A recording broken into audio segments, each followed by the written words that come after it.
तो देखिए, एक तरफ महाकुंभ 2025 को लेकर के तमाम तैयारियां की गई है, वहीं अब धर्मांतरण को लेकर के किस तरीके से मौलाना ने ये बात कही है, हजारों लोगों की घर वापसी की तैयारी किस तरीके से, अब ये भी आपको बता देते हैं। अखिल भारतीय अखाड़ा परिषद की घोषणा है, महाकुंभ में उन लोगों की घर वापसी कराई जाएगी जिनके पूर्वजों ने हिंदू धर्म छोड़कर के दूसरे धर्म अपना लिए हैं। पारंपरिक वैदिक रीति रिवाजों के तहत ये कार्यक्रम होंगे।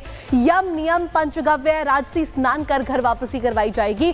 संगम तट पर कार्यक्रम रहेगा, विशेष पूजा अनुष्ठान होंगे, वैदिक मंत्रोच्चार के जरिए यहां पर यह कार्यक्रम किया जाएगा। धार्मिक अनुष्ठान के साथ ही इन लोगों की घर वापसी करवाई जाएगी। ये पहल जो है धर्म रक्षा अभियान के तहत रखी गई है, इसका हिस्सा होंगी।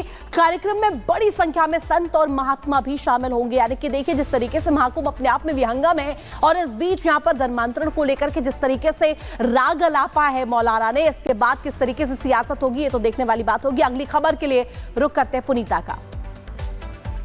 चलिए आगे बढ़ते हैं और अब बात करेंगे देश की राजधानी दिल्ली की, क्योंकि दिल्ली में विधानसभा चुनाव होना है।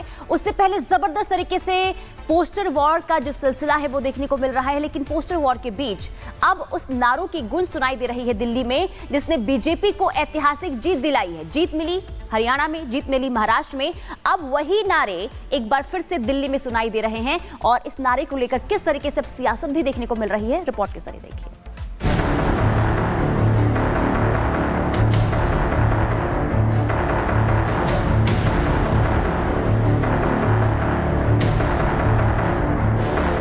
दिल्ली में सियासी लड़ाई रोहिंग्या से शुरू हुई थी।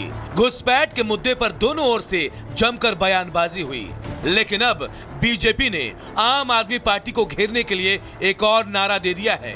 ये नारा भले ही बीते 2 चुनाव में इस्तेमाल हो चुका है, लेकिन इस नारे ने ऐतिहासिक जीत भी दिलाई। जी हाँ, बटोगे तो कटोगे। दिल्ली में विधानसभा चुनाव नजदीक है। हालांकि तारीखों का ऐलान अभी नहीं हुआ है, लेकिन सियासत जोरदार है। इसी कड़ी में आपको बता दें कि जहां एक तरफ पोस्टर वार बीजेपी वर्सेज आम आदमी पार्टी चल रहा है, तो दूसरी तरफ आपको बता दें राजेंद्र नगर में एक नारे की एंट्री हो गई है, ना बटेंगे ना कटेंगे। दिल्ली में शुक्रवार को ये पोस्टर अचानक सुर्खियों में आ गया। पोस्टर दिल्ली में लगा। पोस्टर में यूपी के सीएम योगी आदित्यनाथ दिखाई दे रहे हैं, साथ ही बीजेपी नेता आरपी सिंह भी दिख रहे हैं। लाइन लिखी है, इस बार ना बटेंगे ना कटेंगे।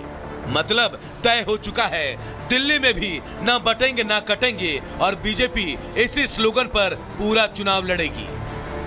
जहां पर इस पोस्टर में आप देखेंगे, इस बार ना बटेंगे ना कटेंगे के साथ बीजेपी के राष्ट्रीय प्रवक्ता आरपी सिंह और साथ में उत्तर प्रदेश के मुख्यमंत्री योगी आदित्यनाथ आपको दिखाई देंगे। नारे की शुरुआत हो चुकी है और दिल्ली में इसकी एंट्री हो चुकी है, लेकिन देखना यह होगा कि इस बार दिल्ली की जनता क्या कुछ कहती है।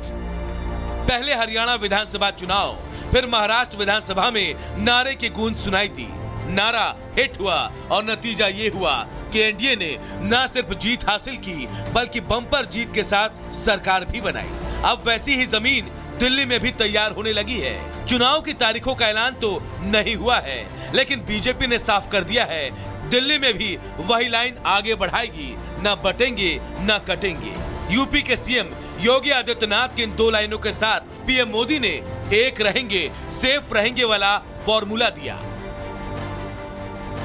इससे पहले पीएम मोदी ने शुक्रवार को अशोक विहार की झुग्गी बस्तियों में रहने वाले 1675 परिवारों को स्वाभिमान फ्लैट्स की चाबी सौंपी, तो आम आदमी पार्टी पर अपने चुनावी तर्कश से तीर छोड़ना शुरू कर दिया।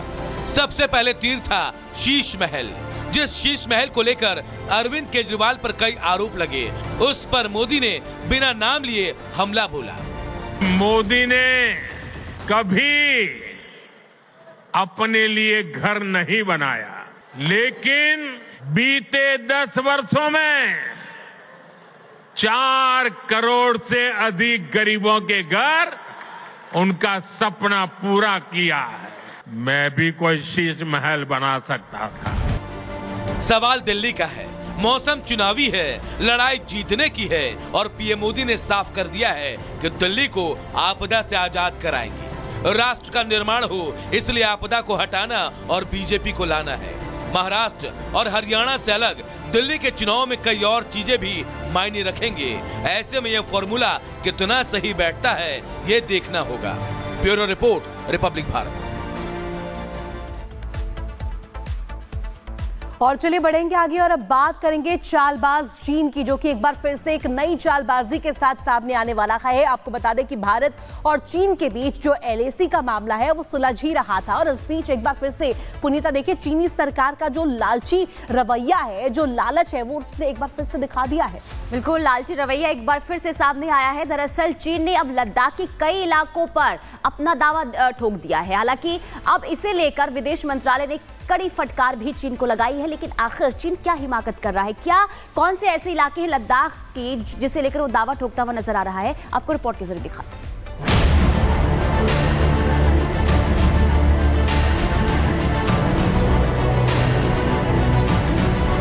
भारत और चीन के बीच एक बार फिर तनाव के हालात हैं, और ऐसा चीन की हरकत ने कर दिया है।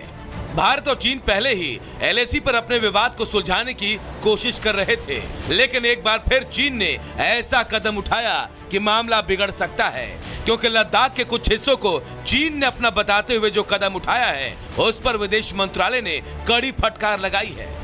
दरअसल चीन ने कथित रूप से लद्दाख में होतान प्रांत में 2 नए काउंटी की घोषणा की, जो लद्दाख का हिस्सा है। इसीलिए भारत अब चीन के सामने गुस्से में खड़ा है। उसने चीन के सामने गंभीर विरोध दर्ज कराया। भारत के विदेश मंत्रालय के प्रवक्ता की तरफ से यह जानकारी दी गई, जिसमें उन्होंने बताया कि हमने चीन के होतान प्रांत में 2 नए काउंटी की स्थापना से संबंधित घोषणा देखी। इन तथाकथित काउंटियों के अधिकार क्षेत्र के हिस्से भारत के केंद्र शासित प्रदेश लद्दाख में आते हैं। नए देशों के निर्माण से न तो इस क्षेत्र पर हमारी संप्रभुता के बारे में भारत की दीर्घकालिक और सुसंगत स्थिति पर कोई असर पड़ेगा, और न ही चीन के अवैध और जबरन कब्जे को वैधता मिलेगी। हमने कूटनीतिक चैनलों के माध्यम से चीनी पक्ष के सामने गंभीर विरोध दर्ज कराया है। भारतीय रक्षा विशेषज्ञों का कहना है कि चीन की यह पुरानी चाल है, ये उसका माइंड गेम है, लेकिन हिंदुस्तान इस मसले पर चुप नहीं बैठेगा। चीन अंतर्राष्ट्रीय समझौते का उल्लंघन कर रहा है। ये चीन की एक पुरानी चाल है, और ये चाल जो है चीन बड़े सालों से खेलता आया है अपने जितने भी उसके पड़ोसी देश हैं उन सब के साथ। पहले उसके 22 देशों के साथ ही टेरिटरी डिस्प्यूट चलते थे, और हिंदुस्तान के साथ जो हमारा है वो तो बड़ा पुराना है। एक तरह से भारत और चाइना के बीच में जो डिस्प्यूट्स हैं उसको बढ़ा रहा है। एट द सेम टाइम हमें कुछ पुशबैक भी करना होगा चाइना को, और वो हम कर रहे हैं। स्ट्रांगली इस स्टेटमेंट का काउंटर कर रहे हैं जो डेवलपमेंट चाइना कर रहा है। दरअसल चीन का असली चेहरा यही है। एक तरफ तो वो अपने दोस्ती की बात करेगा, तो दूसरी तरफ वो आपको खंजर मारने की कोशिश भी करेगा। ये कोशिश भी कुछ ऐसी ही दिखाई दे रही है। चीन की तरफ से इतना ही नहीं, भारत के खिलाफ वो कई और कार्यक्रमों को चला रहा है। Bureau report, Republic Bharat. तो नई चालबाजी के साथ चीन आगे तो आया, लेकिन अब भारत के विदेश मंत्रालय कड़ी फटकार लगाते हुए उसकी जो प्लान है उसे नेस्तनाबूद कर दिया है। अब आपको बता देते कुछ डिटेल्स। आखिर दुनिया का सबसे बड़ा जो बांध है उस पर क्यों दावा ठोक रहा है चीन, और चीन की जो तैयारी है वो क्या है? यालुंग सांगपो नदी ब्रह्मपुत्र 2900 किलोमीटर की दूरी है। इसके अलावा तिब्बत के पठार में भी सांगपो 2057 किलोमीटर की जो दूरी है, इस पर भी दावा ठोकता हुआ चीन नजर आ रहा है। अरुणाचल से भारत में प्रवेश करने की कोशिश, भारत से बांग्लादेश में प्रवेश की कोशिश, इसके अलावा बंगाल की खाड़ी में भी समाती है। ये बता दें आपको, यालुंग सांगपो पर पहले से कई बांध हैं, और इसी पर नजर दरअसल चीन की है, चालबाज चीन की है। मेडांग काउंटी बांध जो कि 7000 मेगावाट सालाना